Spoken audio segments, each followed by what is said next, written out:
Thinking everything was finally over, Nhan drifted into a hazy dream, like an old, grainy film reel. He found himself standing in a strange, chilling scene, a funeral. Yet oddly, not a single soul was in sight.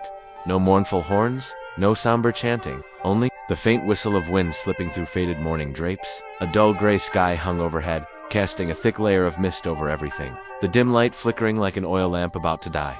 Nhan stepped slowly along the damp, cold path, leading into the house, his feet pressed against moss-covered tiles, each step echoing with the drip-tap of lingering rainwater. The loneliness made him clench his fists, eyes scanning the surroundings in search of life. Standing in the doorway, he noticed the funeral host turning toward him. His heart clenched. The face belonged to the very girl who had swerved into him days ago, indirectly costing him his job. Before he could speak, an icy breath crept along his neck. From the dark corner, her ghost appeared, moving toward him in slow, deliberate steps. Her face was pale, yet her eyes shimmered with gratitude. In a voice barely louder than a whisper, she said, "Thank you." The moment's warmth was shattered when his gaze shifted to the coffin in the center of the room. Its lid trembled, then the eyes inside slowly opened, staring straight at him. Two black voids threatening to swallow his soul. A shiver shot down his spine, and Nhan jolted awake. Sweat drenched his forehead, his breathing ragged. Outside, gravestones stood still along the roadside, the shadows of dead trees stretching like twisted hands. He quickly climbed into his vehicle and sped away. From that haunting place, on the way back, his eyes scanned the roadside, half expecting to see Fong hitching a ride. But Fong was nowhere to be found. Instead, a slender young woman approached. She introduced herself as Thay Chi. They exchanged a few words and discovered they shared the same destination. Nhan nodded, letting her in. Once seated, her eyes fell on the bright red flower resting on the dashboard. She smiled softly. "You must be brave to pick a red spider lily." She explained that the flower only grew on the banks of the Yellow Springs, the boundary between life and death. According to legend, when the flower blooms, its leaves fall. When the leaves grow, the flower wilts. They can never meet. It symbolizes eternal parting and sorrow. Nhan shrugged, saying he'd picked it simply because it was beautiful.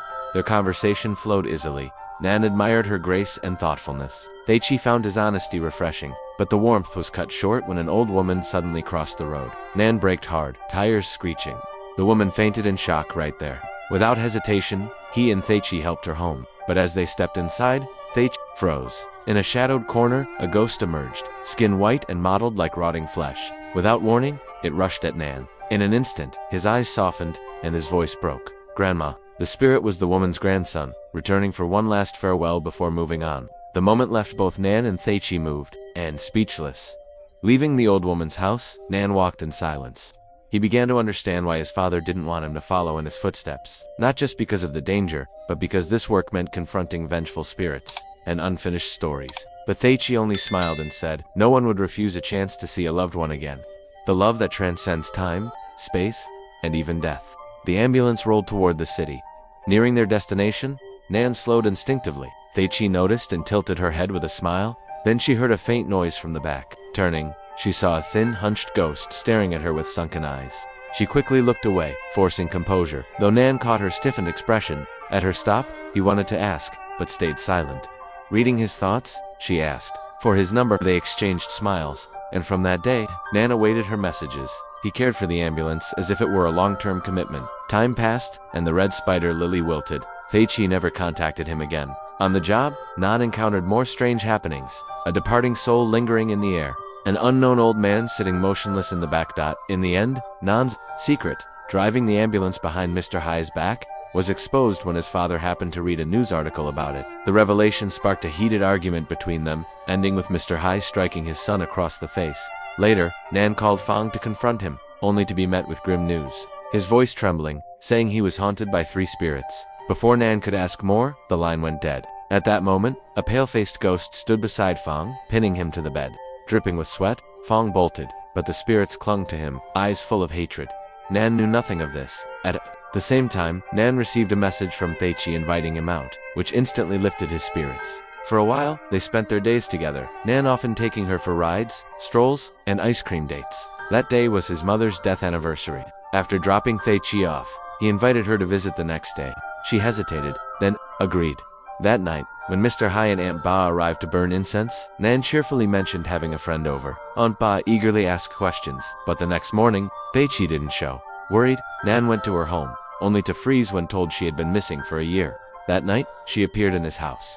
At first, Mr. Hai greeted her warmly, but when he recognized her face, his own turned pale. A cold wind swept in, her hair whipping wildly as shadows swallowed the room. The truth came out a year ago. On the anniversary of his wife's death, Mr. Hai had been driving through heavy rain when the spirit of an old man caused him to swerve. Striking Thaichi, afraid it would ruin his son's graduation, he buried her by the roadside, unaware she was still alive. She drowned as the water rose, her resentment binding her to this world. She had returned for revenge. Mr. Hai admitted his guilt, begged her not to harm Nhan, then slammed his head into the wall. When Nhan returned, he found his father dying. Mr. Hai confessed everything. Nhan went to the red spider lily bush, digging until he found Thakai's backpack. As he prepared to dig deeper, her spirit appeared, asking him to stop. Her hatred was gone, but Nhan still wanted to bring her home. When her body was retrieved, he bowed in apology. Police arrived and handcuffed him for investigation, while Thakai's parents wept for their daughter. Later, her father told Nhan he had been cleared of all charges. In his own way, Nhan brought Thaichi back to her family. Then he returned to the empty lot, where her spirit awaited. This time, they stood among pure white spider lilies. She told him these were mandala flowers, sacred blooms of the Buddha's realm. Symbolizing her newfound peace, Nhan plucked a white blossom and placed it in the ambulance. On the passenger seat, he could still sense her, dressed in white, smiling, just like the first time they met. The film ends. And that was when the final truth came to light. Every ghostly encounter, every vengeful spirit Nhan had faced, all traced back to a single cause: the fateful accident on the anniversary of Mr. Hai's wife's death. With one grave mistake, he had buried Thaichi alive, an innocent girl, planting the seed of resentment that lingered for a year. The moment Nhan found her burial site and stood face to face with her spirit marked the emotional peak of the story. This was no longer just about an ambulance and its grim cargo. It had become a stark reminder of guilt and the responsibility we bear for what we have done, whether by accident or intent. The ending closed the loop of vengeance. Thaichi was brought home not only in body, but in the peace of her soul. From a passive bystander, Nhan had grown into someone who understood and accepted the weight of the work his father had left him. Knowing full well the dangers it carried, we cannot run from the past. Only by facing and resolving it can both the living and the dead find peace. The film resists the temptation of a neatly tied happy ending, instead leaving a lingering unease as Thaichi appears in the passenger seat, part confidant, part reminder that the worlds of the living and the dead are separated by only the thinnest veil. Strengths of the film: atmosphere, the mountain passes, the morgue, the desolate night roads. All are skillfully used to sustain an eerie mood throughout. Strong performances: BCH Kang, and Lan, they deliver convincing emotion, especially in the most intense scenes. Humanity in the horror. Themes of family, remorse, and gratitude are woven in, making the story more than just creative ghost scenes, instead of relying heavily on jump scares. The film uses sound, lighting, and silence to build psychological tension. Weaknesses: inconsistent effects. Some ghost visuals look unconvincing, weakening the horror's realism. Pacing issues: certain dialogue scenes drag, diffusing the tension. Predictable beats. Key plot turns follow familiar paths in supernatural cinema. Underdeveloped side characters. Figures like Fong appear and vanish without leaving much impact. Hitchhiker 2025 is more than just a tale of corpse-carrying journeys. It's a passage between human and spirit, between guilt and forgiveness. And sometimes, to find peace, we must face what frightens us most. If you find this video interesting, please give it a like, click on a subscribe button in order not to miss the incoming videos. Goodbye, and see you then.